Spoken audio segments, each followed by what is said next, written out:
Hola! It is April 10th. God morning. Wait, no, God morning. That's how I started off. I've done like literally like almost 200 of these and I forgot how I started off. That was embarrassing. God calling, pride bars the way. It's not embarrassing because I don't got pride. So I'm going to do it again. Hola! God eventide break free.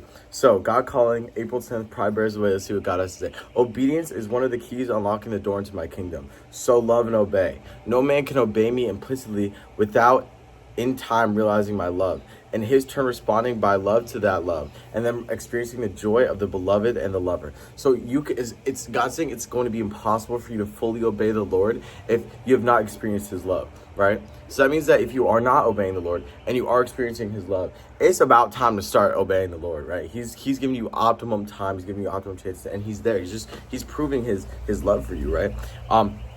It was the utter subjugation. The rough stone steps of obedience led up to the mosaic of joy and love that floor my heaven. As one on earth who loves another says, where you are is home, so it is relationship with me. Where I am is my home. Where I am is my home is heaven. What the heck? That was a weird way of saying that. So God's basically saying, right?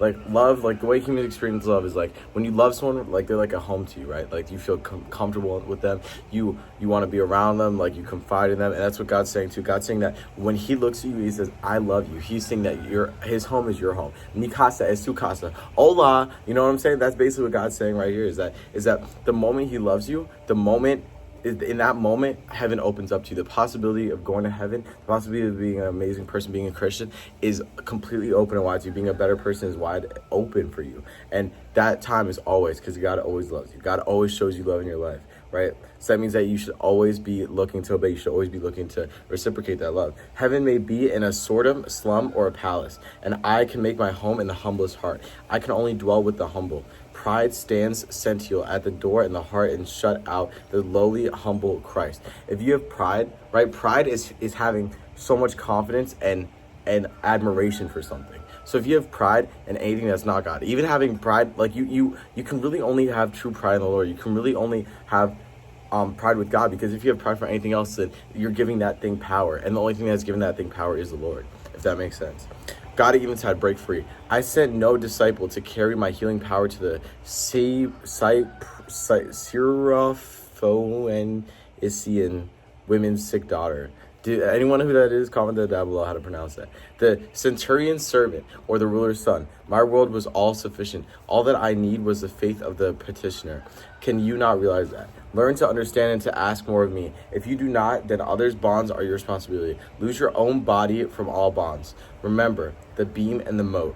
As the fault, the beam is removed from your own eye, giving you the power to remove the mote from your brother's eye. So if you bring your body into subjugation, discipline it wholly. You will be enabled to free your brother from bonds, to bind him to ill health. So just as we were talking about pride and humbleness earlier, right? You have to be able to be a humble person to be able to help other people, right? You have to be able to put yourself aside to truly be service of others, to truly be godly, to exude godliness onto other people, right? And back to pride, guys. Like pride really is the devil. Pride is everything that God is not. God loves you unconditionally.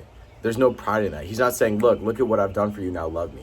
He's going to love you no matter what, right? Even if you reject him. Even if you reject him, he's still going to just be like, oh, I wish you just see eye to eye. I wish you'd come to me, right? So if you truly want to be like God and you truly want to be a good person, you have to go away with all pride. You cannot go into anything with some sort of ego or sense of entitlement, because once you do that, you're going to put yourself on a pedestal, and you're going to put your mind, the way you think, like the situation you're in, on a pedestal, and there can only be one thing on that pedestal, and that's God, right? And if you lose your way and you put yourself on that, then you're going to be walking and working in ways that is not of God, that is of this world, and it's going to lead you down a path that you're not going to want to be on. So guys, really do an ego check, do a pride check. That really matters. And humble yourselves, guys. God's saying to humble yourself and be obedient, right?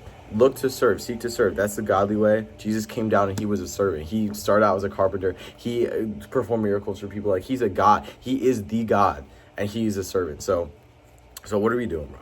We got to get right. We got to get in check. All right, love you guys. That's April 10th. Anyone has any prayer requests, please comment them down below. I love you guys. With that, I'll say, man, hola. Wait, no. Ciao.